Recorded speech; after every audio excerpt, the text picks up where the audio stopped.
SmartB Sports Update Podcast is brought to you by Optimum CBD. For all your rest and recovery needs, CBD products are your best bet. Go to OptimumCBD.store to order now. Free delivery on all orders over $99. You must be over 18 to order. I use Optimum CBD products personally for my rest and recovery. I train 6 days a week in Jiu-Jitsu, as you've probably heard on the SmartB Sports Update Podcast. I teach, I train, I compete. And without Optimum CBD products, I wouldn't be able to do it. Optimum CBD for all your rest and recovery needs. How you going, Dan? Hey, John. Not sports related, but did you see Albanese's suck-up session with the other day? Is that the biggest suck-up session you've ever seen in your life? You said nice things about me. I'm going to use it in my commercial. Kevin Rudd and don't get along there. Just another reason I love Kevin Rudd. Mainly because of that video of him coming out and swearing. That was the one reason. But the second one was because I don't like you. I don't like you either. But apparently Kevin Rudd's now apologised for his old social media post criticising. So I'm a little bit down on Kevin Rudd too. I've got a conflicting thing here. Yeah, they're all just caving in, aren't they? Oh, of course. Yeah.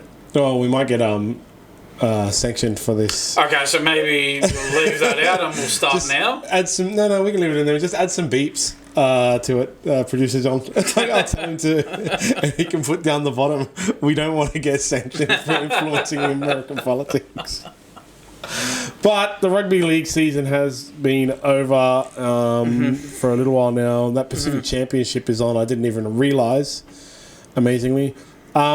And there's still this ongoing thing about the Broncos winning. Like, previously we discussed how people like Gordon Tallis said that if Kevin Walters had been in charge of the Broncos, he would have won. Kevin Walters would have won that premiership as well. And now Kevin Walters has kind of jumped on that bandwagon. He's gone over to coach Australia, obviously. Yeah. With quite a few Broncos players, not quite a few, but some of the biggest name Broncos players declaring their allegiance for different nations. Yes. Most notably Payne Haas. And Kevin Walters believes that he would have won. I'd have to say that I think Payne Haas is the glaring example. Him going and declaring for Samoa, when historically he's played for Australia, right?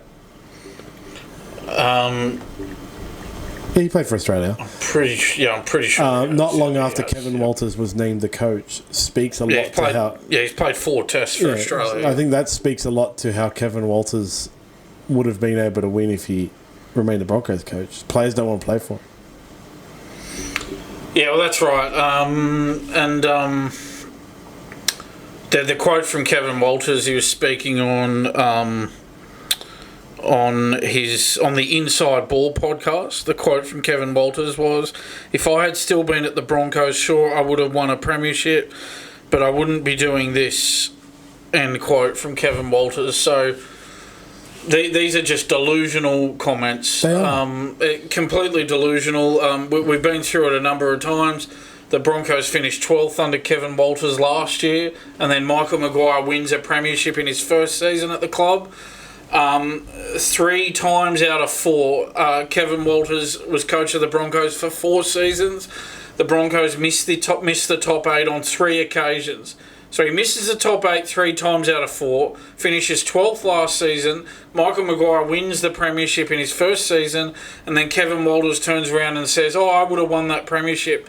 It's a load of rubbish. It's complete rubbish, and it's disrespectful to Michael Maguire as well. Well, these guys don't want to admit that Kevin Walters was not the coach to get the Broncos a premiership. Unfortunately for them, it's like, a bit of bitterness there. But like I said at the beginning, Payne Haas stopped playing rugby league for Australia all of a sudden, coincidentally after Kevin Walters was named coach. It's obviously, I don't have any confirmation from Payne Haas, but it's clear to me Payne Haas doesn't want to play for Kevin Walters. Last year, I was at a game, okay?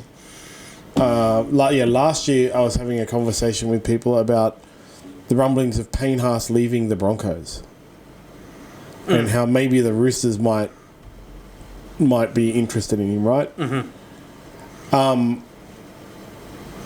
So I think you can take all of that rumour and innuendo about players like wanting to leave the Broncos and withdrawing from Australia after Kevin Walters is named coach, and it can really speak to when Kevin Walters was there. They said he lost the players' respect. Like, it's so obvious they didn't want to play for him, and they still don't. They still don't. And so his assertion that he would have won the premiership, I think, is nonsense. I think they would have gone worse. You know, I think the players were on the slide. The club was on the slide. They went from appearing in the grand final to missing the finals. Yeah, and not only would they not have won the premiership under Kevin Walters, I don't think they would have even come close to it. Yeah, I think they would have gone worse. I think they would have, whatever they came in... Well, they finished 12th in 2024. I'm trying to remember the year, 2024. Yeah. I think they would have gone worse. 2023, they were in the grand final, right? Yes. And then 2024, they finished 12th. And it's just as believable as Kevin Walters saying he would have won the premiership. I think they would have gone worse. I think they would have come like 15th, 16th, that kind of thing. I think they would have been one of those clubs. It really sounds like sour grapes on Kevin Walters' part. 100%. You know, is he delusional? Delusions of grandeur here. It certainly seems that way. I think he would have been better off. Well, he would have been much better off keeping his thoughts to himself on that. Yeah, I think so. Even if he thinks that, he shouldn't have said it publicly. It's just ridiculous. They just don't want to admit that they were completely wrong. These guys who believe that Kevin Walters would have won a premiership. So Kevin Walters as well. Like, he just doesn't want to admit he was the wrong coach for the Broncos. Well, we'll see how Australia goes in the Ashes. I mean, I expect that will be a clean sweep. I just don't think the English team is a tier 1 nation or whatever the hell they call it now anymore. But, you know, even if the Kangaroos win a clean sweep, what happens in the future? What happens, like, you know, next year with more players that qualify for lower tier squads, whether they start withdrawing as well, will tell you a lot. Yeah, because I just really think like Payne Haas is a shining example for them to look at and go like, man, what is wrong here? Why did Payne Haas suddenly decide he wants to go play for Samoa? And what does it say about Walters as a coach that a team that finished 12th under his guidance has won a premiership under Michael Maguire in his first season? That says to me that he's an ordinary coach. Yeah. And I think he's very lucky to have landed this Kangaroos gig. If you're going on coaching performance, he shouldn't be in the Kangaroos job either. Yeah, I just think you can give it to anyone, to be honest. Well, that's it. He's got the job because they know they can get away with giving it to him, and they're still going to win these games. Yeah, exactly. I mean, I hope that it's close. I don't want Australia to just, as much as we love beating England, I don't want Australia to just win by 50 every game because it's not good for the game. No. I want Australia to win, but I want to see England compete. I want to see slim margins in these games. I don't want to see Australia winning by 50 or 60 points. You really want to see like Australia win the first one, England win the second, and Australia win the third. That's what you want to see. Yeah, Australia 2-1 would be, with close games, would be the ideal series result. Make it exciting, but when all that's said and done, they're going to go out and they're probably going to flog England by 53 times. You know, and that's it. Like you could put anyone in there. You could put Billy from the pub in there coaching the Australian team, and they're probably just going to go out and win by 50. Doesn't matter who you have. That's why being the coach of the Kangaroos is like such a danger job where you just lose you lose your job if you lose a game, basically. You know, like, because do they really need to do anything given the difference? I was watching Throwback Thursday when Australia played America in the, what was it, like Rugby League 2013 World Cup for the semi-final, because America was a surprise package. They didn't have really any Americans in their team, I remember, actually, and they had really competitive matches leading up to the semi-finals, and then they faced Australia in the semi-finals, and Australia scored like within 2 minutes, then at 4 minutes. Like, it was just really like Brett Morris doing dummies through the line and running and like just give the ball to anyone and they'll run a 100-meter try. And yeah, like obviously England isn't a 2013 America, but the only team that really competitively plays against Australia is New Zealand, and only when Michael Maguire is the coach or Wayne Bennett is the coaching consultant. I remember back in 2004, at the end of the season, I said that the Bulldogs won the premiership that year, and Australia were playing against the USA on a gridiron field on their tour at the end of the year. And Willie Mason did his knee on the gridiron field and then was out for 20 weeks the next year in 2005. And it completely derailed the Bulldogs in 2005. So, that was frustrating, losing your star player for 20 weeks the next year. Yeah, because he's playing in a meaningless game against the USA on a gridiron field. Shouldn't be playing on a gridiron field. Different grass, different studs. Yeah, and Willie Mason did his knee as a result of it. Yeah, Kevin Walters. I just need to get over it and accept the fact that Michael Maguire is now one of the very few coaches, only 7 coaches or whatever it was, that have won premierships at 2 different clubs. And I think the really main takeaway for the world at large, other than like for everyone outside the Broncos, is that the Tigers have had a coach that won 2 premierships at 2 different clubs and weren't able to improve, and have had a coach that have won 4 premierships in a row and were unable to prove. They really, really need to learn at the Tigers that it's not the coach. It doesn't matter what coach you put in there. I think that's the takeaway that pundits and Kevin Walters and Gordon Tallis should be taking away. Like, what is so wrong at the Tigers that even Michael Maguire, who won premierships at 2 different clubs, wasn't able to fix it? Yeah, and as I mentioned, he's a drought breaker, Michael Maguire. The Broncos, before they won the premiership this year, their last premiership was in 2006. Mm-hmm. The Rabbitohs, before they'd won in 2014, it was decades prior to that they won their previous premiership. I'm pretty sure it was 1971 that they won their last premiership before 2014. So he ended a 43-year drought at South and ended a 19-year drought at the Broncos. Yeah, and even when he won the Pacific Championships, that was a long. Well, that was 30-0 in the final that year. Yeah. So with New Zealand against Australia, for New Zealand to beat Australia 30-0 is an extraordinary achievement in a Pacific or in any game, but especially in a tournament final, Pacific Championship final. So this just shows that this is a world-class coach. Yeah. And, extraordinary achievement. Won that Origin series with New South Wales last year as well. Yep. This man has the magic touch when it comes to coaching. Except for at the Tigers. Seriously. Yeah, that should be a study. Yeah, but I'm pretty sure, I'm going to look him up here, but I'm pretty sure that's the only club he's been at where he hasn't had any success, because I'm pretty sure he won that Super League premiership with Wigan as well. Yeah, he did, yeah. Yeah, so he's only coached Wigan, South, West Tigers and the Broncos. Won a premiership with Wigan, won a premiership with South, won a premiership with the Broncos. And the rep stuff, New Zealand won the Pacific Championship final 30-0 in 2023.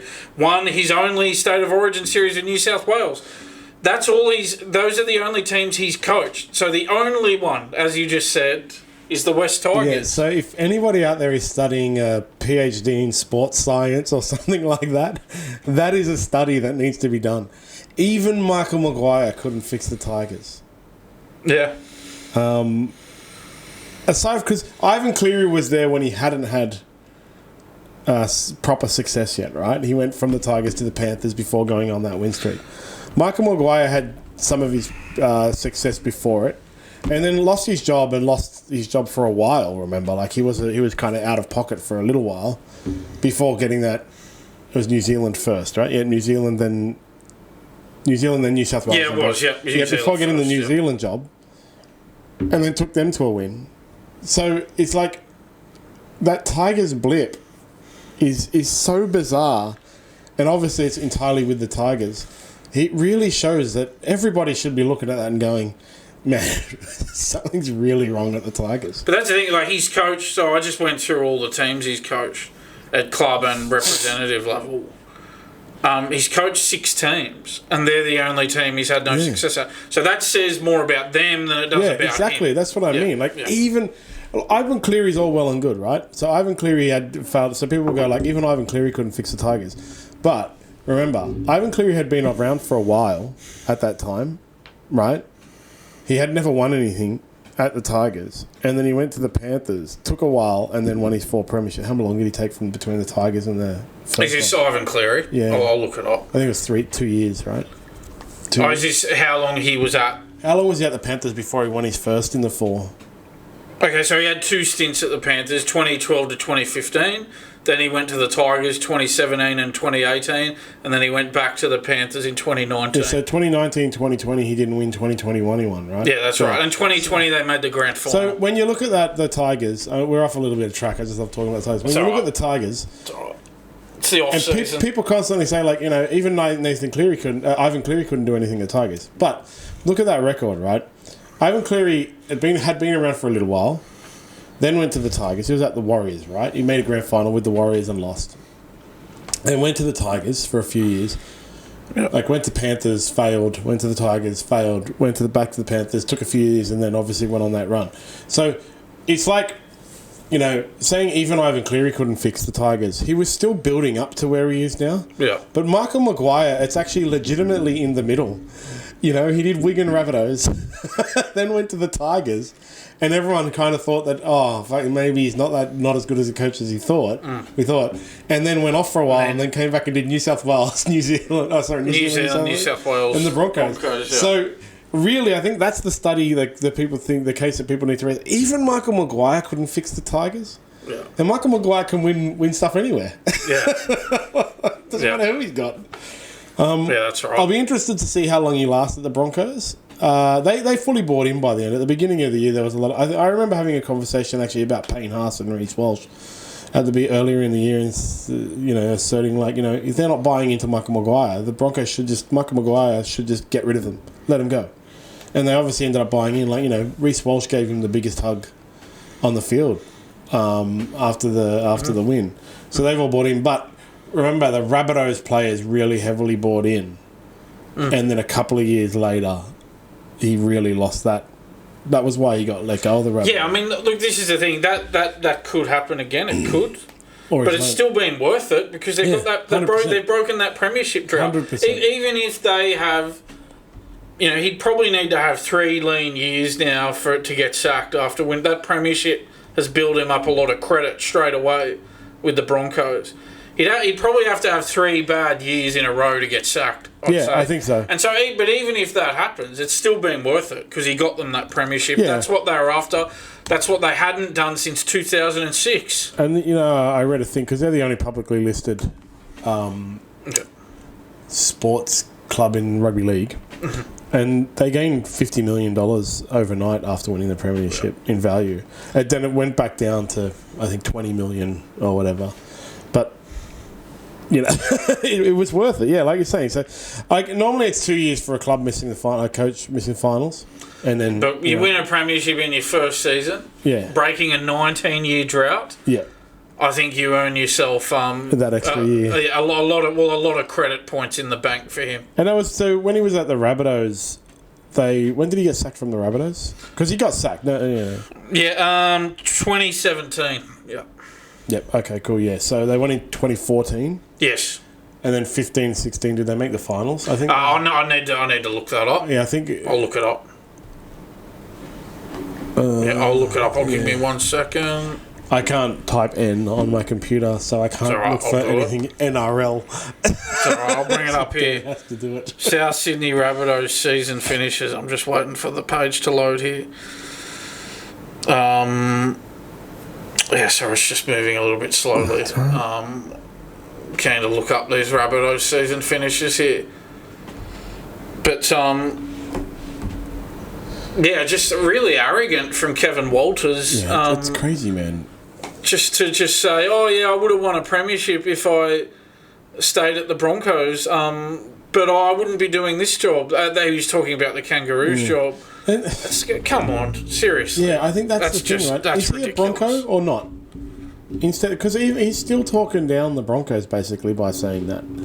You know, like, is he a Bronco? Support your team, bro. What he should be doing is saying it's amazing. I'm so happy they obviously made the right choice. But these ex-Broncos players just seem like bitter and twisted people. Yeah, so the Rabbitohs, they finished 7th in 2015. And then they, how did they go here? They lost the elimination final, so I'll have a look at 2016. So we'll say it's 7th for 2015. 2016, the Rabbitohs came 12th, so 7th, then 12th. And let's have a look at 2017, which was Maguire's last year there. 12th again. Yeah, so they missed the finals 2 in a row. Yeah, so 7th, 12th, those 3 seasons. And then there was all the stuff about how he lost the room and stuff in that at that point. So he was let go because it was too hard. But I think the Broncos really bought in. I think maybe Michael Maguire's learned. I'm curious to see how they go next year, obviously. I just hope that the Broncos don't win for the second year in a row. Next year, Bulldogs Melbourne Grand Final. You heard it here you first. locked it in already. Yeah. With Melbourne winning. Oh. I'm going to rainmake this one, man. 20 years in the future, it's finally going to happen. I'm going to be like, see, I told you in 2025 this was going to happen. You know, the strange thing about the Bulldogs going into next year, I know we're going a little bit off track here, but the strange thing next year isn't the rule with recruitment. I would have thought the rule with recruitment was always you keep the players you've got until you find better replacements. Especially, and who I'm referencing here is Toby Sexton at halfback and Reid Marnie at hooker. They've both been let go. They are better in their positions than Lachlan Galvin and Bailey Hayward, and I went through it a million times, the win percentages. So you just sort of go, what were they thinking? And the most bizarre thing about Toby Sexton is no other club wanted him, so it means you don't have to pay much for him. So he's a salary cap bargain, this guy. And they've let both of them go. So where do the Bulldogs go next year now? You're sort of looking at it going, I know you think they'll make the grand final. No, I'm just joking about that. I don't really think that now. But I'm looking at it going, look, I don't think they're going to make the top 4 again. More realistically, they're probably going to finish like bottom half of the top 8, I would say, next year. Well, it's all going to come down to Lachlan Galvin. You know, is he future immortal Lachlan Galvin, or is he an overhyped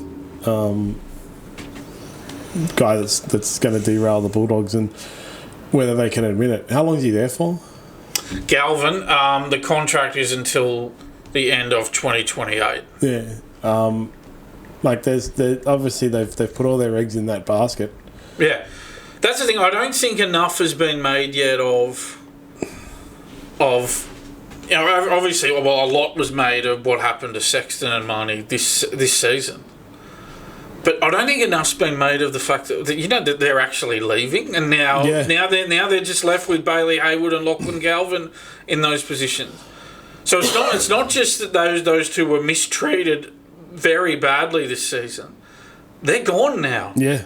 And it's Hayward and Sexton, right? That's Hayward and Galvin. Hayward and hooker. You would assume that Hayward will be the hooker because he replaced Marnie. I know they went back to Marnie in the end, but he replaced Marnie towards the end of the season, and obviously we all know Galvin replaced Sexton. And then there's all the rumours of there's still the rumours of them getting rid of Burton. Yeah, well, I mean, they got big raps on this on Mitch Woods, but he's only 19. They get rid of Burton, really. It's just really, I don't ever want to hear from any Bulldog fan, representative, player, club, coach, anything about how they're like a family club, honestly. Because that guy was there during the bad times, and now he's there during the good. They get rid of him because they want Galvin and Mitch Wood, then I don't want to. What do you make of my theory that, and we've talked about it before on the podcast, The end of 2023, they finished 15th, had the worst defence. Serraldo gets a pre-season into them. They jump up to 6th on the ladder. They make the finals for the first time in 8 years. Ooh. Then 2025, at the end of 2024, Serraldo gets another pre-season into them. Then in 2025, they come 3rd. They make the top 4.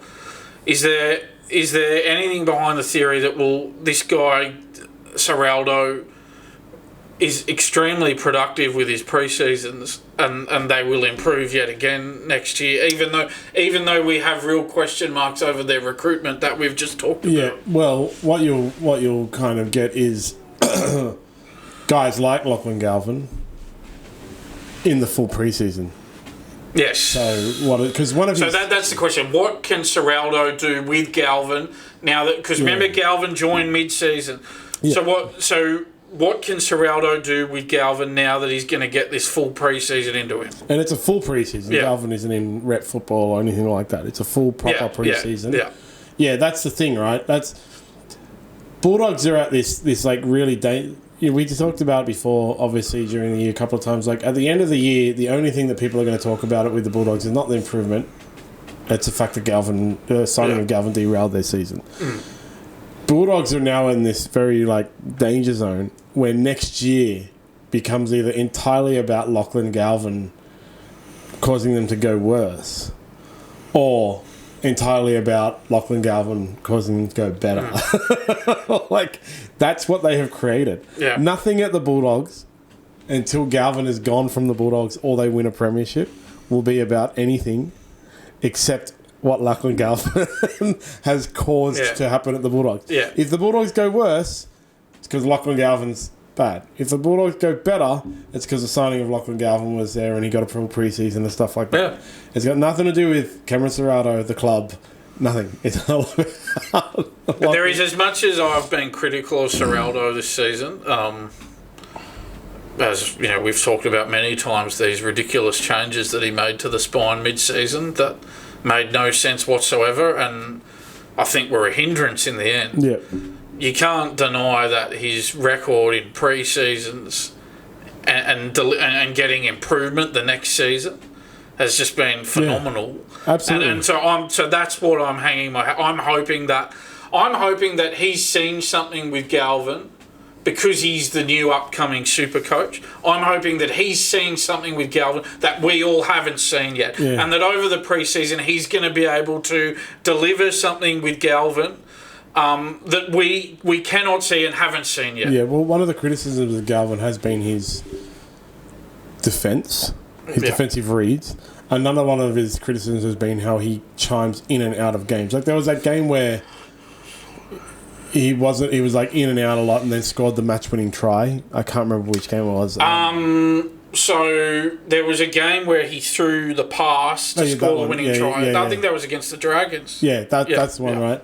So, and then there was all these like, he's so amazing and stuff. But in that game, during the game, commentary was all about how he's coming in and out. He's not like, not enough commitment. And there's, like, you don't see him enough. He's not touching the ball enough. He's not running the ball when he should. That kind of thing. Like, that's one of the things. He makes terrible mistakes in attack, but also has flashes of brilliance. But his defence is he let in a lot of like tries with his defensive reads. Taking him and putting him under the Serraldo Camden Valley Wrestling, shout out to Rob Whittaker's gym, where they do all their wrestling. Putting him under that may see massive differences. Plus, remember, he's young, right? So 20, Galvin, he's 20. Yeah, 20. Wow. He's going to potentially grow a lot in the off-season too. Yeah. Physically. Yeah. Not just as a person, but physically. Yeah. That's right. That's a good point. And that's something that hasn't been pointed out yet as well. Because one thing that I would say in Galvin's defence, and this is obviously not defending Serraldo or Phil Gould because they should have been well aware of this, but defending Galvin, to leave your club mid-season at his age, join a club that's flying on top of the ladder, and you're put into the key position there, and you're expected to deliver them a premiership in only your second year of first grade, that's hard for anybody. And he really was thrown in the deep end there. Absolutely. And so, while I've got no sympathy for Gould or Serraldo because they botched it completely, I've got sympathy for Galvin because he was thrown into a very, very, very difficult scenario there. And so I'm hoping that now that he will have that full pre-season, like you talked about, no interruptions, no rep footy for him, he'll have a full, proper pre-season. I'm hoping that given that, and given that Serraldo has this very good record of improving the next season on the back of a very, very productive pre-season, I'm hoping that we will see in Galvin things that we just didn't see this year. Yeah, well, and that Serraldo's seeing something that we haven't seen. One of the things about 20-year-olds, right? Everyone, as you get older, you're 38, that's what you just said, 38, Yeah. 45, as you get older, it's harder for you to pick up physical stuff. You know, like, it's harder for you to, like, you don't see no 45-year-old world-class tennis players, right? Except for, I think, Venus Williams. Yeah. She played at 45. Oh, my God. You know... but, yeah, I know what you're saying, yeah. 20-year-olds, like that, because that, like I said, the rest of the defence has been a question mark. But you chuck a 20-year-old into a high-intensity professional training environment to pick up their wrestling standards, their defensive standards, as opposed to halfway through the year chucking him in. You're going to get... Like, he's basically got... How many months away to the season? 5 months now? November, what are we, end of October? February. 4 more months. It's basically just, November, December. Yeah, it's basically 4 months. They've got 4 months.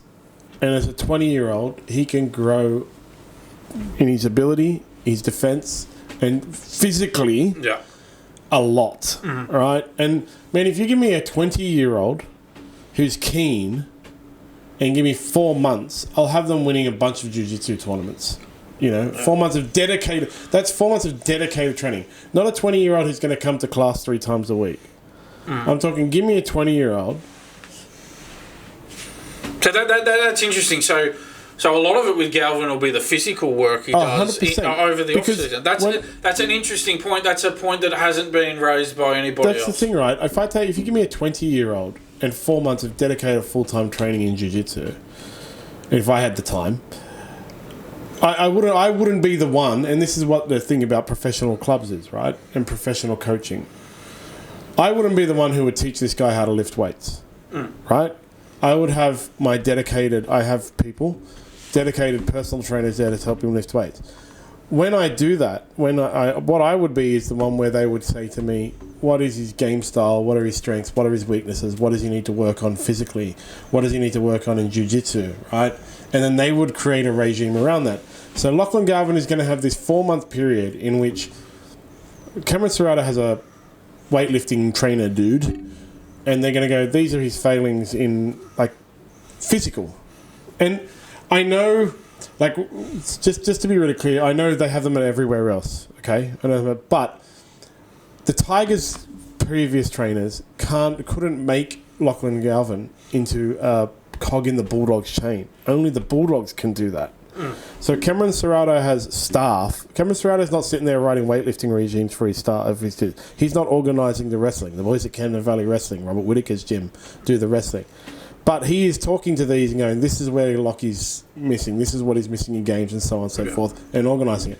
So he's going to have 4 months to be put into that chain, that machine, and have coaches that are dedicated specifically to putting him into that machine. Yeah, but that's a really good point. That's a really good point that hasn't been looked at. I think you're going to see a vastly different Lachlan Galvin is the point, really. Vastly different. Because he was absolutely thrown in the deep end. And we've already talked about how the Tigers isn't the coaching problem, right? What he was getting to the Tigers, they play a very different style of game. So what they were building him into at the Tigers did not really suit the Bulldogs. Tigers what were Tigers on the defensive ladder? I'll check that. They aren't known for like, even historically with Benji Marshall especially, they weren't known as the defence. Tigers conceded 612 points this season. Teams that conceded more were Newcastle, the Titans, the Dragons, the Cowboys. Those are the only ones. So how many teams is that? Because I remember making jokes when Benji Marshall at the Tigers about, like, Tigers don't care how many tries they let in because they know they're going to score 2 for every one they let in. Yeah. So they were. There were 4 teams worse than them in defence. So they were 5th last for defence. Yep. Whereas the Bulldogs were the best, right? Yeah, best or second? Yes, best. They were the best defensive team. So defensive musculature, defensive like explosiveness and stuff is very different to attacking. So as I said, the Tigers were building a guy to fit into the Tigers machine. The Bulldogs are going to have 4 months to build a guy to fit into the Bulldogs machine. It's going to make a massive difference, man. It really will. But again, if they go terribly, it's all because of Lachlan Galvin. If they go well, it's all because of Lachlan Galvin. They're going to have to take that hit. They're on this dangerous cusp of, if they go really bad, it's all Galvin's fault. It's all good. Well, that excuse won't be there next year because he will have had a full pre-season. It'll still be the season because like. Well, he won't. I'm defending him today, but he will by next season. He will have had that full pre-season. Yeah, so. Like what's gonna I'm putting my Nostradamus globe hat on. Right, what'll happen is, at every point throughout the year next year, there's going to be comparison for where the Bulldogs were last year, and Lachlan Galvin is going to cop the blame if they're worse. So if in whatever it was, they were first for the first 13 rounds? They were first from round 4 through until round 16. Yeah. So they were first for 13 rounds, yeah. So if at round 15 they're not first, people are going to be like, oh, it's all Galvin's fault. If they are first and going better, people are going to be like, oh, Galvin was a good signing. That's every week is going.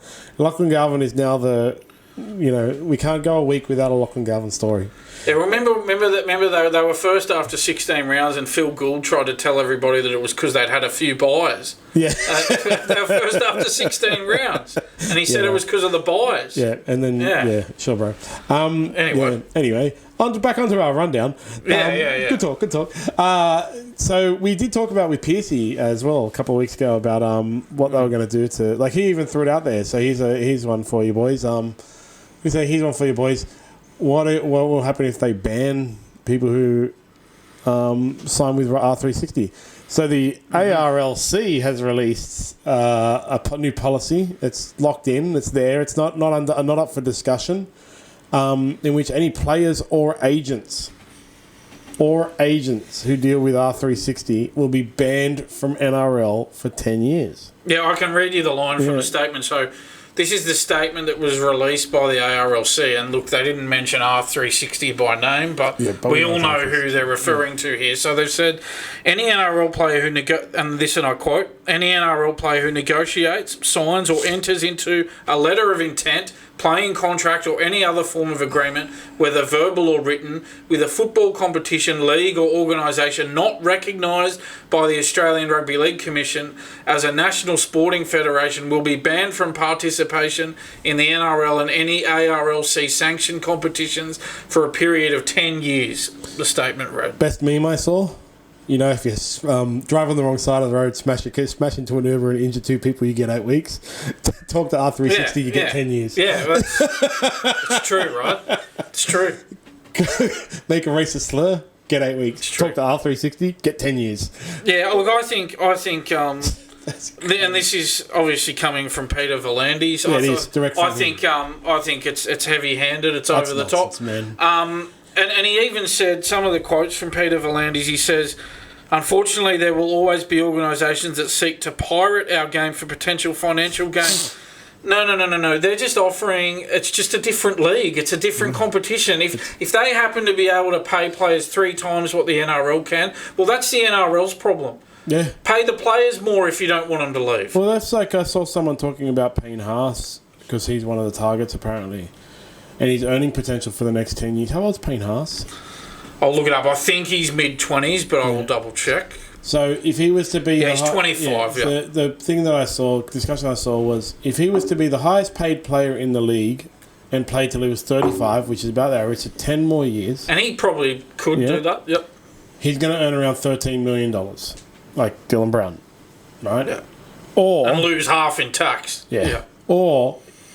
given the same example, he may be able to go to R360 and earn $4 million a year and earn $40 million a year. Without tax. Yes. Tax-free. Yes. Which would you do? Do you really care if you're banned for 10 years? And then after that, I'm banned for 10 years. I don't care. I don't care if I am... If I'm at the end of my career or mid to end of my career, I don't care. It's only the risk. The risk for these players would be the ones starting out, and they go to this R360 competition, and it just doesn't work out. Collapses. It collapses after a couple of years, and then you're 21, 22. What do you do? That is an issue. But I mean, then you'd sort of think about. I don't know. You'd start thinking about you'd start going, well, English Super League or Rugby Union or something. You know, maybe Japanese rugby. Yeah, Japanese rugby. You'd start thinking about other or European rugby union. Yeah. There's a lot of money in European rugby union, like Toulon and all those French clubs. There's places they can go, but they're 10. And unless all of those other competitions jump onto the 10-year bandwagon, I don't think it will do anything. I think it does nothing, honestly. But even then, I talked about it on the podcast. Like, I've discussed it with some lawyers that I know, and after this came out, like, I asked them, so what does it mean? They were like, really, it's just a lawsuit waiting to happen. Yeah, and in Australia especially, they said, like, it's really like Australia is not the kind of place you want to put this kind of weird ban on. Yeah, they can basically do whatever they want because they're covered by some different legislative thingies around employees and all this kind of stuff, and then it got too much legalese, and I was like, yeah, you lost me. But they were basically like, it'll be a lawsuit waiting to happen. Yeah, this pirating the code, it's just a different competition. It's rugby union. It's not the same game. How do you It's just a different competition. Wasn't Israel Folau allowed to come back from AFL? And so we're talking about players who are allowed to come back. Sonny Bill Williams leaves. So Sonny Bill Williams, in the 2008 season, he was under contract with the Bulldogs until the end of 2012. Yeah. Leaves without telling anyone at the club. Gets on a plane, goes to France, goes to Toulon, and then he's allowed to come back to the Roosters in 2013. So Sonny Bill Williams is allowed to leave in that terrible fashion that he left and come back, but yet somebody who goes and plays in R360 gets a 10-year ban. How does that work? Sonny Bill Williams also didn't get any ban, right? Like he was allowed to just come back. So I think what happened was a part of the settlement, because Anthony Mundine had to pay a settlement to the Bulldogs. Yeah. So part of the agreement was that, well, all right, he can't play for another club until the end of 2012 because that was how long his Bulldogs contract went on for. But from 2013 on, he can play for whoever he wants, and he did. He went to the Roosters and he won a premiership in his first season. So many players go to rugby union, come back. A couple of players going to AFL. Carmichael Hunt also came back from AFL too, right? He went AFL, rugby union, and then back to the Broncos. I'm pretty sure he did come. I don't think he played many games when he came back. I'm pretty sure he did come back. I'm going to look it up. I think. Did he go to the Titans? Let's have a look. So Carmichael Hunt. You got to be careful when you say that name. You don't want to get that name wrong. Even Rabs made the slip once. Yeah, you don't want to. You don't want to get his name wrong. I've already said his name. I don't need to say it again. I don't want to say his name again. The most watched TV show every year.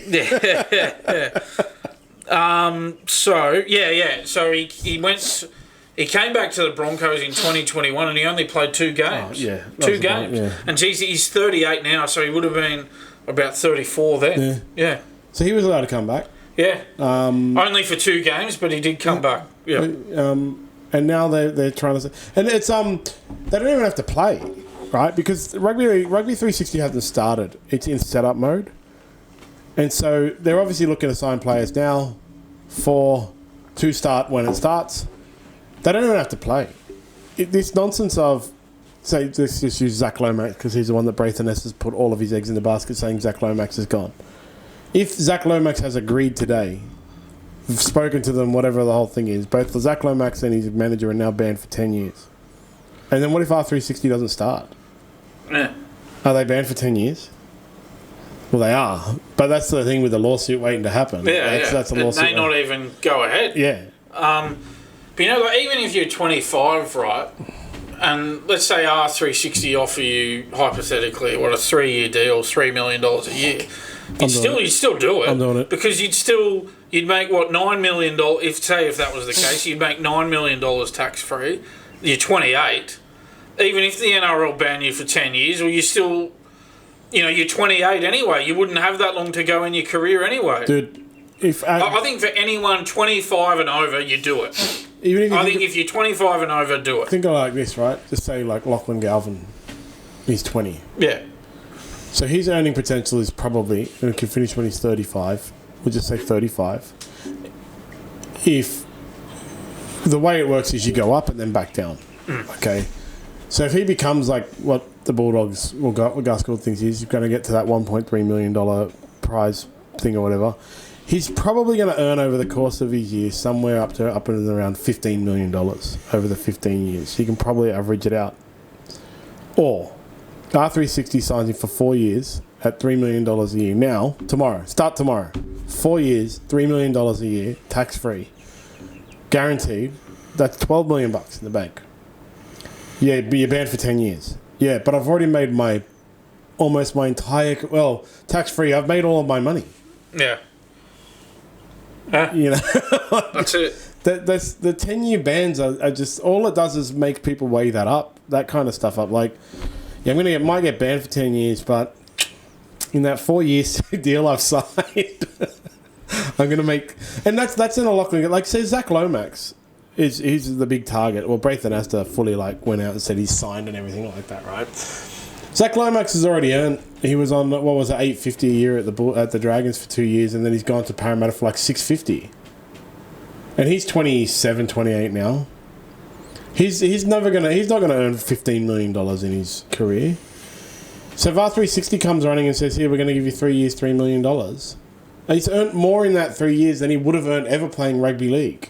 So even if he was 20, he could take it and just be banned for the 10 years and whatever. Like, all right, I'm not playing rugby league. Yeah, it's still, for most players, it's still worth it even with the 10-year ban. Because of the money on offer. Yeah. Like, they should. And again, that's the thing. Like, you talk about, and again, this is a huge point to make, which we just made before. If it's $3 million, say it is Zach Lomax, say it is $3 million a season, say it is 3 years. That's $9 million in 3 years. Tax-free. Tax-free. Yeah. It's not like the NRL where if you're on $1 million, you lose half of it in tax. So it's not, in that sense, it's not $3 million versus $1 million. It's $3 million versus $500,000 because they're losing half in tax. Like, young players should definitely not do it because of the risk of the code disappearing and then them being banned for 10 years. But... that aside, the 10-year ban, if you believe that R360 is going to last, is not actually, it's nothing. It's not scary because you can earn more money in that 2 or 3 years and then be banned for 10 years than your current earning potential in the NRL. Yeah. Like you said, if the NRL wants to keep him, pay him more money. Don't ban him for 10 years. Yeah, and I mean, someone like a Nathan Cleary...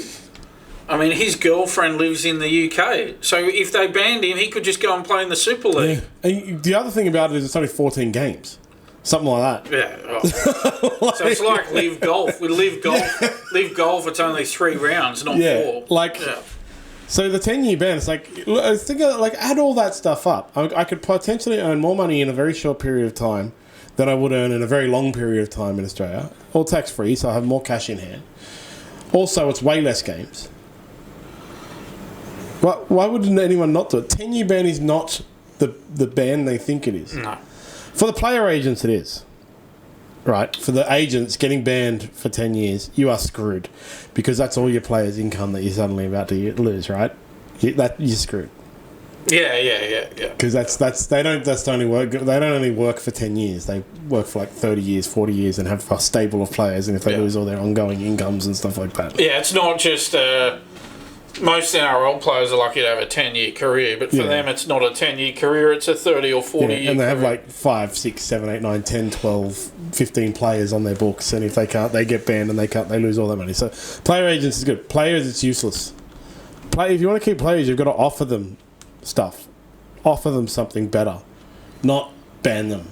because the ban, all the ban does to me, if I was like, I don't know how players think or whatever individually, but if I was giving advice to players, all the ban does to me is make me think like, well, screw them, and again, just start calculating these things.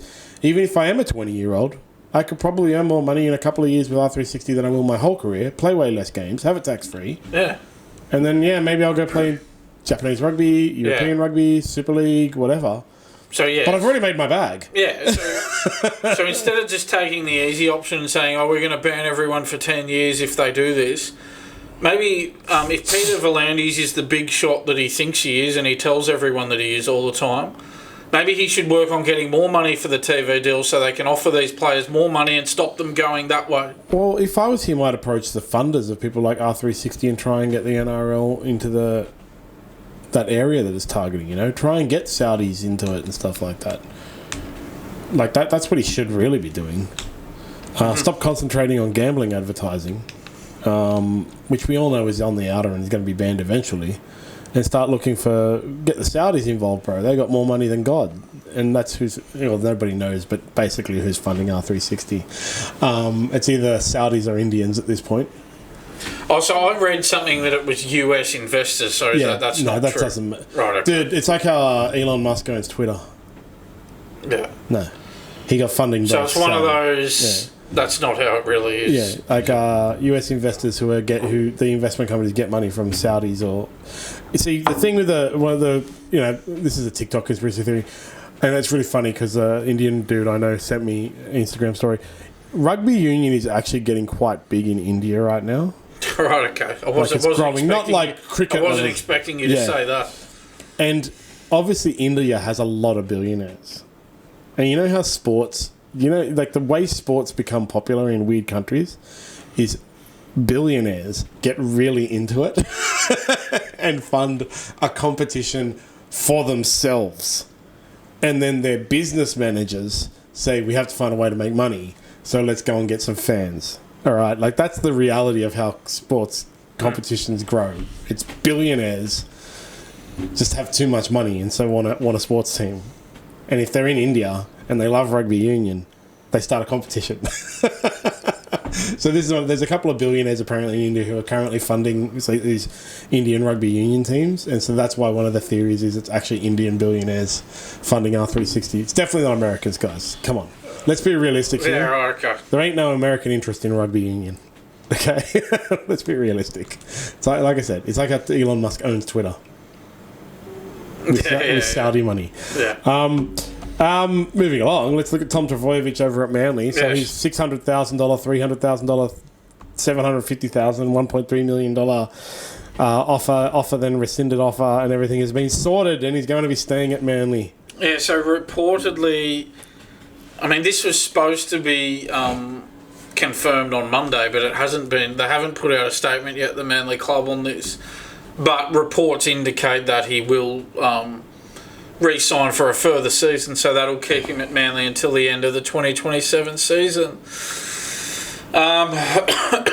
Excuse me. I don't know about this. He's not the player he was. He's dropped off a lot as a player. He's not the match winner he was. I've looked at some statistics. In 2019, I've looked at... So this is Manly's win percentage with Tom Trbojevic in the team. 2019, they won 83% of games with him in the team.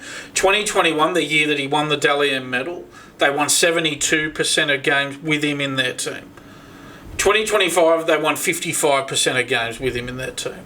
So you notice that clear drop-off in Manly win percentage with Tom Trbojevic in the team. So we know that he's not the player, or he's not having the influence on the result that he once was for Manly. Yeah, definitely. Like, he's old. I mean, he's not old, but he's old. Old for an NRL player is old. Yeah. His body is even older than his oldness.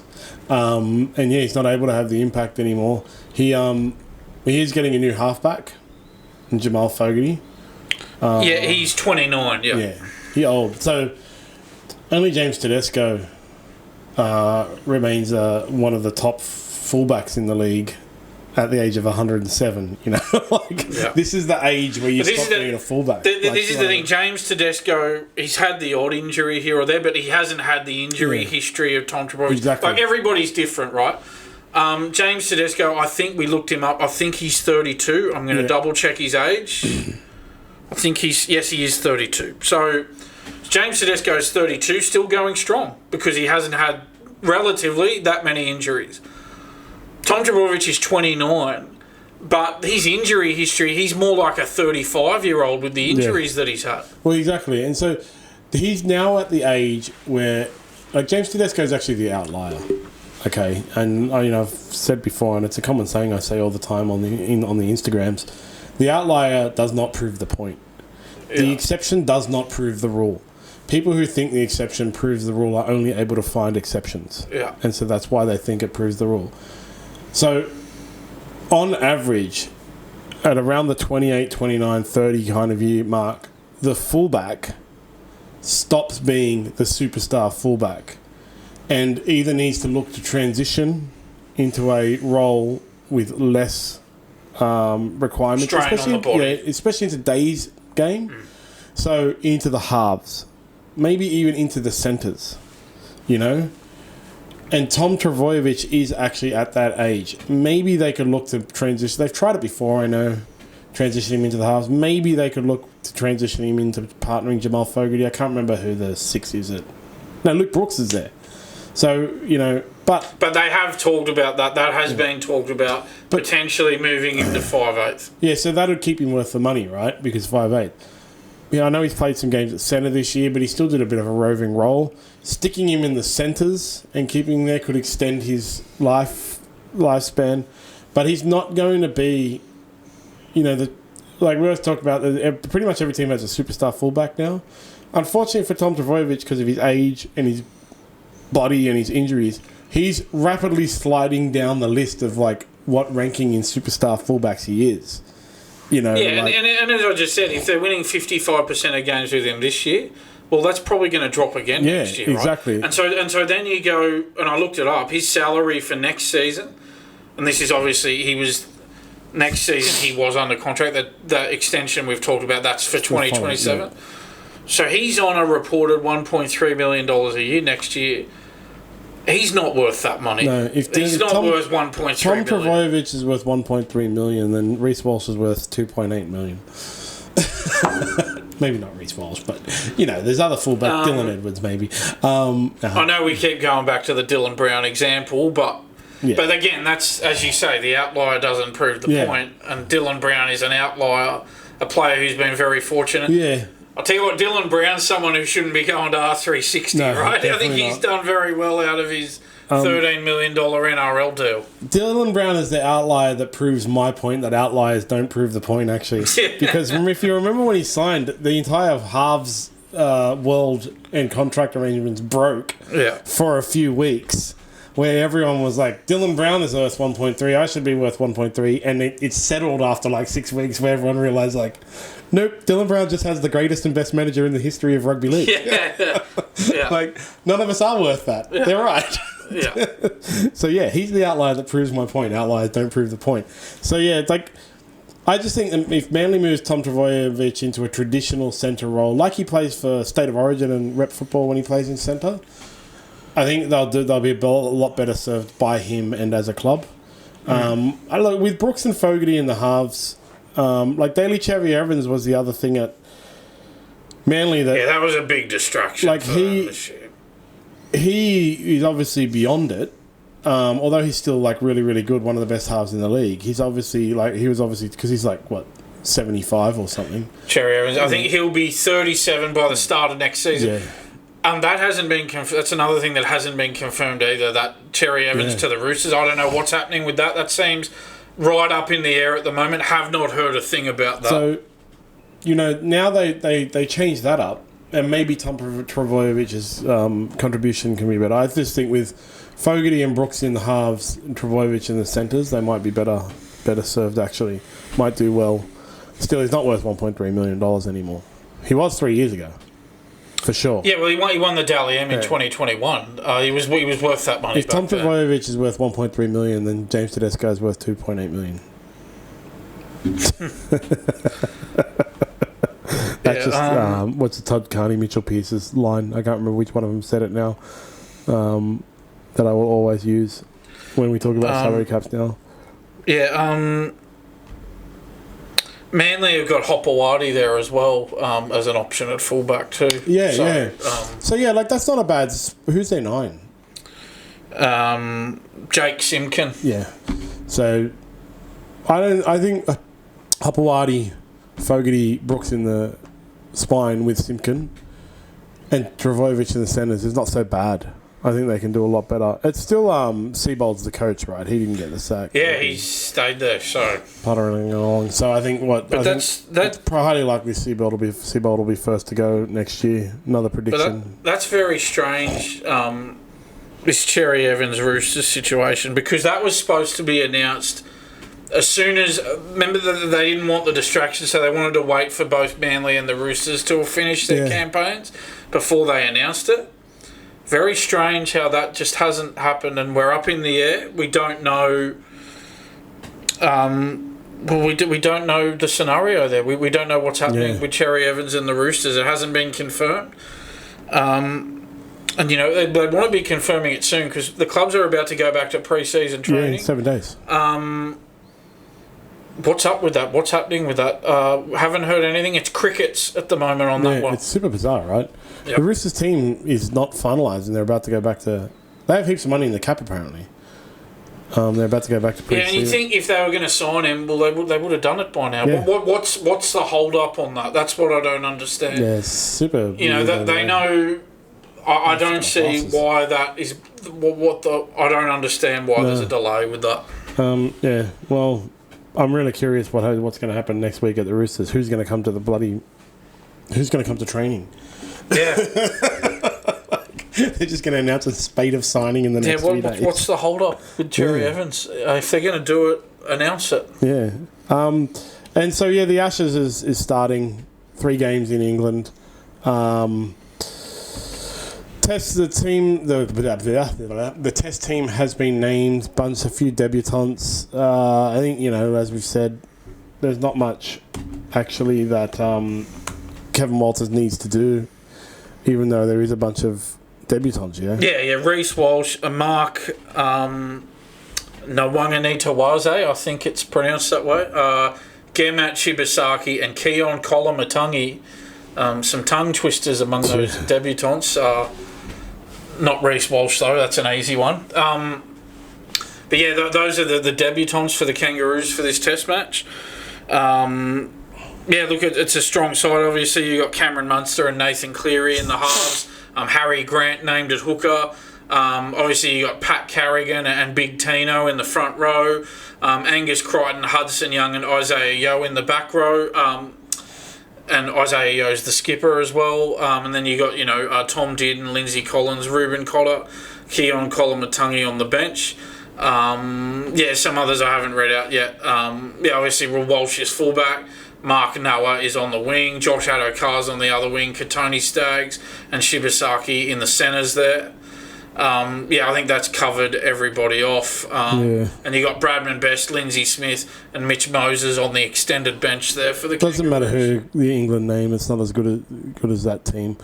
I saw a thing this morning about Shibasaki. I don't know if it's true because it's just on TikTok. He scored the opening and closing try of the Broncos season.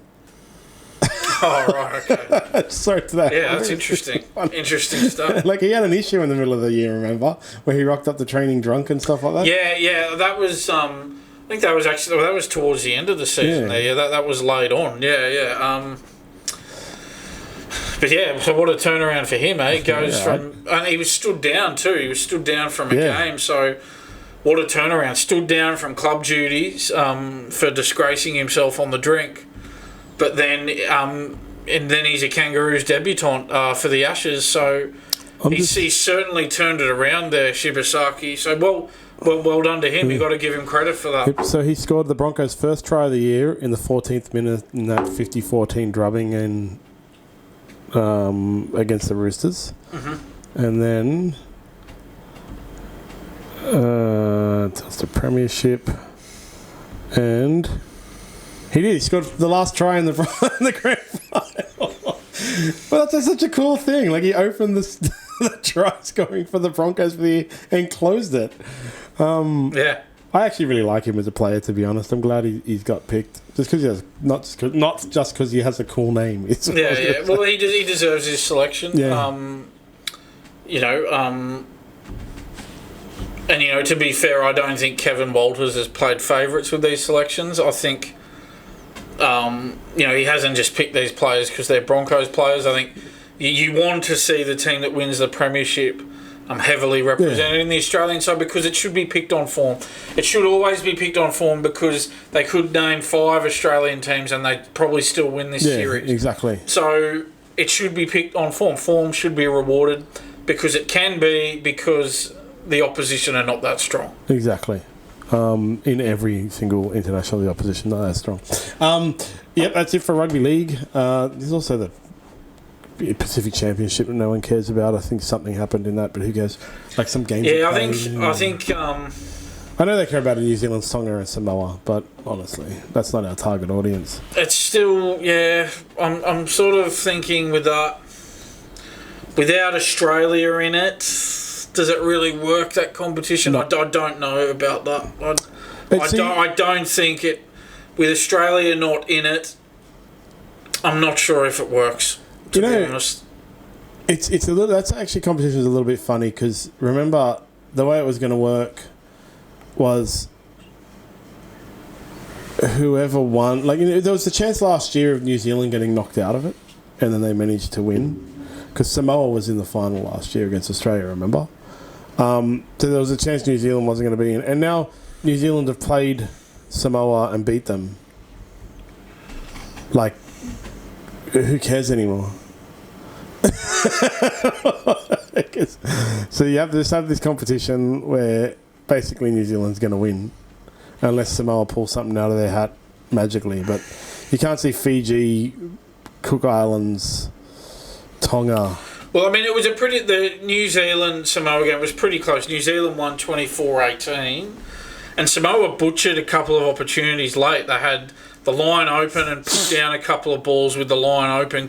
They could have won that game, Samoa, but I don't know. I will be honest. It is, with Australia over in England for the Ashes, it is hard to get into that Pacific Championship. It's hard to sit down.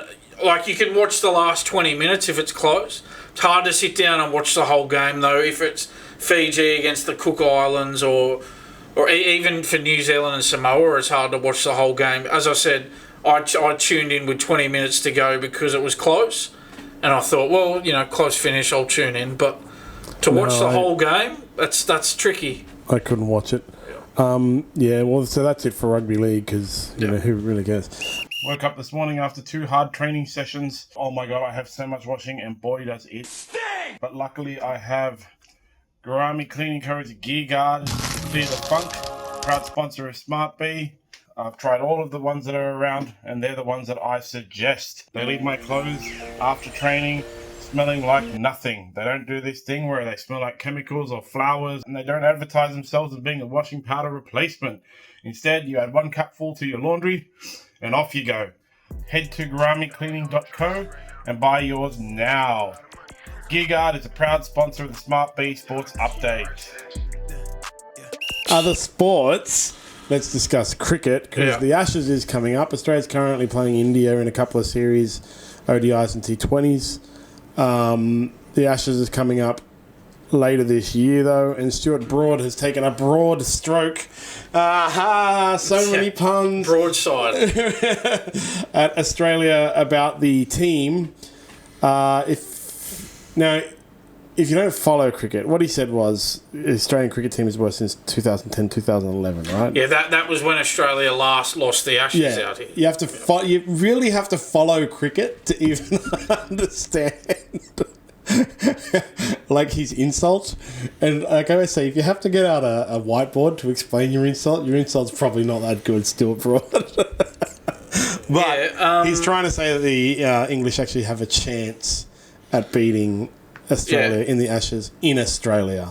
Look, you know what? They probably, with these question marks over Pat Cummins' fitness, they probably do have a chance. I think that they do. I think England are a chance because Australia's batting is so fragile, and if they are missing Pat Cummins, Australia, I think they are vulnerable. I certainly don't think it'll be anything like recent Ashes series out here where Australia's just completely wiped the floor with England. So England, I think, are a chance. But I think it's a bit rich coming from Stuart Broad, who that 2010-11 series that he's referring to, he did play in that. That was his only Ashes series win in Australia. If we look at the results in the other Ashes series out here that he played in, 2013-14 he lost 5-0. 2017-18 he lost 4-0. 2021-22 he lost 4-0 as well. So he's got a terrible record in Australia. So it is a bit rich for him to be shooting his mouth off about Australia, given his horrible record out here as a player. Yeah, I think he's just trying to get in the news. To be honest, I don't think they really have much of a chance because they haven't been travelling that well, England, and then his Test matches, and they have been. Have they moved away from baseball yet? I don't think that they have. No. Even without Pat Cummins, I think the Australian attack's perfectly suited to just overcoming that nonsense. So yeah, I think they might win a match and draw a couple of them, but I think either way, Australia's retaining the Ashes no matter what. Yeah, so I think the latest reports are that Pat Cummins, he's not going to play in that first test, and there's question marks over his availability for the. Obviously, he hasn't been ruled out for the whole series, but it's certainly looking like he's not going to play the first test, and he's in doubt for the remainder of the series as well with that back injury that he's got. So it seems that Steve Smith will captain Australia in his absence. Which I agree with. I know some. I saw that Greg Chappell was saying that Travis Head should be the captain. I know it's Greg Chappell. I know he's a legend of Australian cricket. But what I'd just say is I think for the Ashes, you need someone with... I think you go for the experienced option. Steve Smith being a long-term captain of Australia. Obviously, it came crashing down with that ball tampering sandpaper scandal in 2018 in Cape Town in South Africa. But he does have that experience as the skipper and a lot of experience as a skipper, and I think you need to lean on that for big series like the Ashes. If it was a series against, Sri Lanka or Pakistan or Bangladesh or someone, a country like that, the West Indies, one of the lesser countries, cricketing countries, then I think you could go, we're going to win this anyway. Let's go with Travis Head. Yeah. But I think given what's on the line here, this is the Ashes. There's no time to muck around here. I think Steve Smith is the better choice there. Yeah. With Cummins unavailable with that back injury. It should be Steve Smith just because of everything you've outlined. As much as I think Australia will win, it's still the Ashes is a big thing. It's a big. And we don't want to. We certainly don't want. We don't want to lose it, and we certainly don't want to lose it when we're at home. Yeah, exactly. And so if the problem with naming Travis Head, did you say? Yeah, Travis Head. Yeah. Would be if they lost the first match, and then possibly having to move the captaincy to someone else. Would be way more destabling than just going with the safer. Surely you can't be handing somebody their first captaincy in a Test match in an Ashes series open. That's really, we're talking about throwing athletes in the deep end. That would really be throwing Travis Head in the deep end. Yeah, exactly. I just think it's the wrong tournament for him. So Steve Smith is just the better option. Yeah, 100%. As I said, if it was against one of the lesser countries, then you'd go with Travis Head because Steve Smith's on the way out. But the Ashes series is sort of like the State of Origin series. Yeah. It's all about winning that series. It's not about... Yeah. You're not building for the long term in an Ashes series. You're playing the Ashes series to win the series. Exactly. Yeah. Ange Postecoglou has lost his second job in a year. That guy gets sacked from everywhere. I think it's maybe time for him to retire. So he's been sacked by Nottingham Forest. He was only there for 39 days. Yeah. Unbelievable. So around 6 weeks. Did I do my calculations right? Yeah, just under 6 weeks. 39 days, yes, that's 5.5 weeks. Yeah, just under 6 weeks. So he wasn't a good fit. I saw a quote from him that said nobody wants to play for me or something. Yeah, exactly. Unfortunately for him, he's lost another job. Is it time to get into news reporting for Ange? Wants to be a media partner. He doesn't really have the face for TV.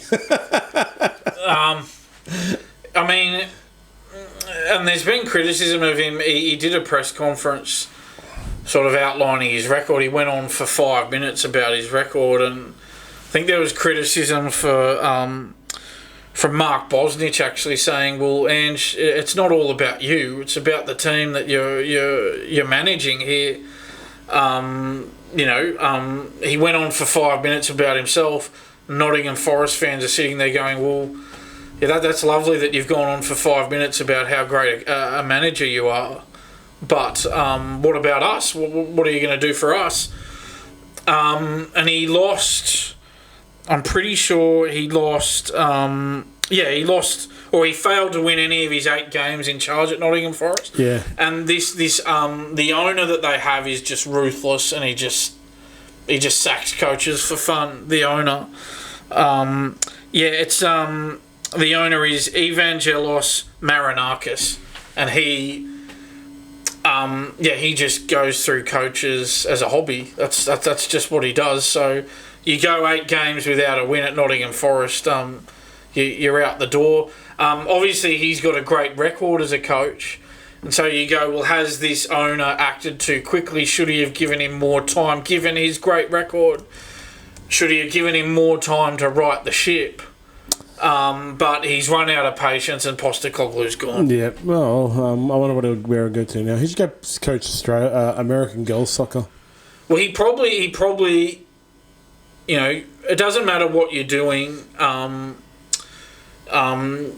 and what sort of money you're on. It's not good for your self-esteem to keep getting sacked from jobs. Doesn't matter what you're doing. I know they're well paid. Yeah. It's not all about the money though. You got to have some self-respect. So I think maybe he's obviously got a lot of money behind him. Maybe he needs to just go on a bit of a holiday for a while and take a break here. That's what coaching is, right? You only ever get sacked, so. But you just don't want it to happen. Yeah. As you said, it's happening far too regularly with him. Even when he goes well, he gets sacked. He won one of those weird. Yeah, Tottenham. I think they won the Europa League. Yeah, some weird. And then he got sacked. Every club in Europe is in 16 leagues and has 45 competitions. He gave them their first trophy in however long and still got sacked. So, it's time to find something else to do for a while. Just for a little while. So women's soccer in the US is on the rise. He could probably go get a job there. It's getting more popular. Yeah, 100%. But I think certainly for him, taking a break is probably the best option at this point. And obviously he'll get a payout for that.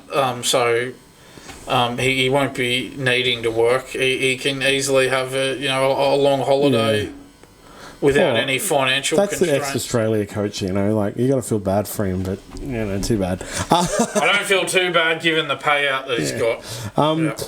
And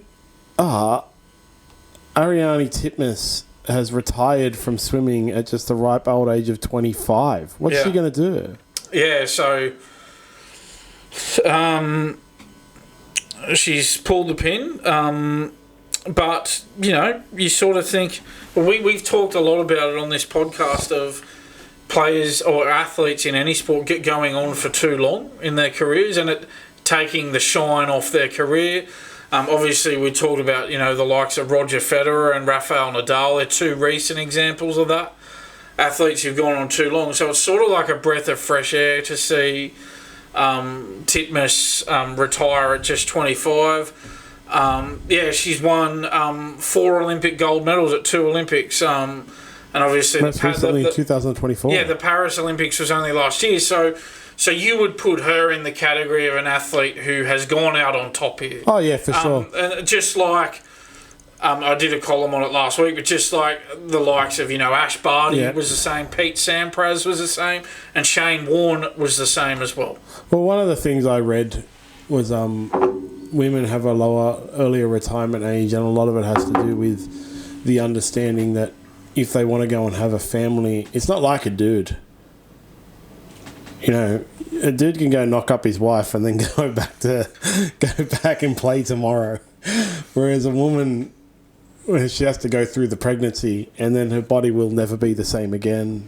And it's, having that long off, well, you usually have to take like 2 years off. It's just not worth coming back. So the assumption is that, she wants to go have a family. But I was just reading an interesting statistic about how the average retirement age of female athletes is much lower. And in combat, it's so funny though. In combat sports, get this, it's attributed to cosmetic surgery.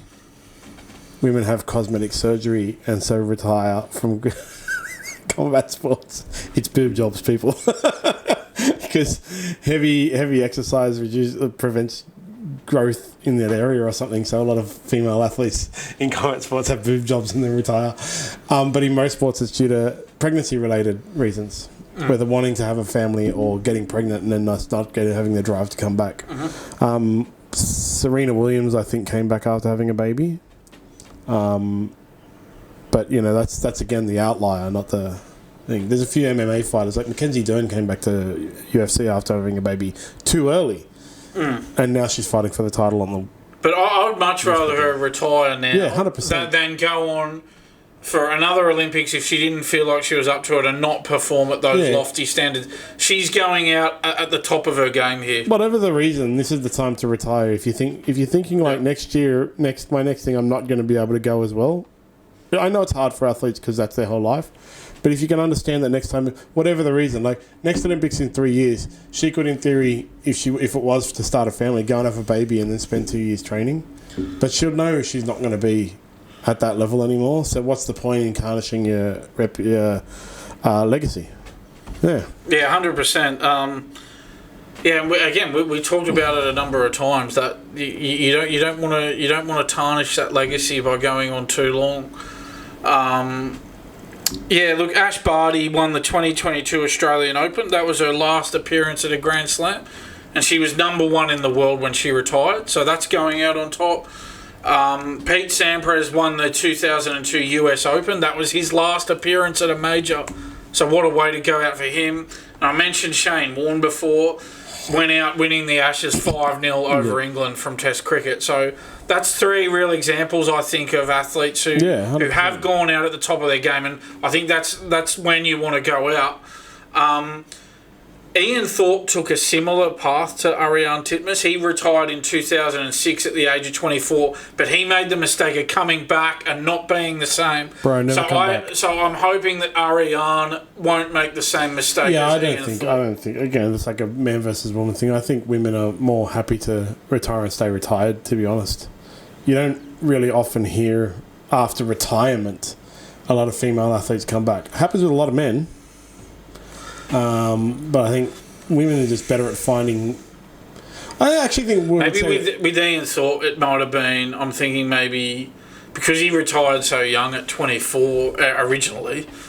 Could it have been a case of like an identity thing? Like I'm a swimmer, and that competitive fire came back to somebody him. Would have to go do a study out of a university, but I would think that you might find that women are more easily able to change or adapt to a new lifestyle and identity than a lot of men are. Probably. Yeah. And just finally, someone who has got a tarnished legacy. Segue. Not because of retiring too late, but because of the drugs. Jannik Sinner has won the Six Kings Slam, which is Saudi money, right? Yeah, Saudi money. So basically, the 6 players in it got $1.5 million US for playing in it. And the winner got another $4.5 million US. So Jannik Sinner got $6 million in total for winning it. I'll just bring it up here, the event. So it's the 2025 Six Kings Slam. Let's just have a look. Yeah, so the event ran from the 15th of October to the 18th of October. So that's only 4 days. The event's run for 4 days. The players in it were Taylor Fritz, Alexander Zverev, Stefanos Tsitsipas, Novak Djokovic, Carlos Alcaraz, and Jannik Sinner. Those are the 6 players in the event. So those other 5 I just mentioned got $1.5 million US just for playing in it. Jannik Sinner gets an extra $4.5 million US for winning it. So Jannik Sinner walks away with $6 million US. Those other 5 players I just mentioned walk away with $1.5 million US for a 4-day exhibition event. And one of the days was a rest day. So it's a 3-day exhibition event. Again, that's I like that he won, as much as I dislike him and have no respect for him because of his drug cheating, and I don't respect anyone who cheats with drugs. I like that he won because we talked about it, like Alcaraz and Sinner are having a back and forth. You know, it's much better in this day and age, I think, for tennis that at least there's 2 of them that win and against each other, as opposed to before how we used to have it where we were Federer won everything, then Nadal won everything, and then Djokovic won everything, unless they were out, in which case Nadal won. Unless Nadal was out, then Federer won. Like, it's much better now because it's like Alcaraz might win or Sinner might win, but $6 million for 3 days. See, you don't see the ATP US too. Far out. Yeah. You don't see the ATP releasing things like if you play in 6 Kings, you're going to be banned for 10 years. Yeah, and that'd be tax-free money as well, Saudi money. Oh, I think because you have to. The thing with the tax-free, I was researching this, is you have to live. It only really applies to certain countries, and you have to be based offshore for 6 months. So the thing with the R360, the other thing about the R360 is the tax-free thing, right?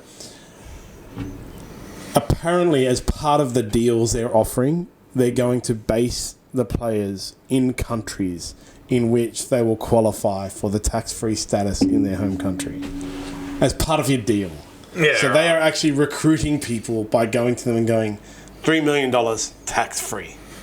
Yeah, right. It's not just $3 million and it's like, yeah, cool. Like, you know, it's $3 million and we have this whole model where you actually get $3 million, bro. It's like, yeah.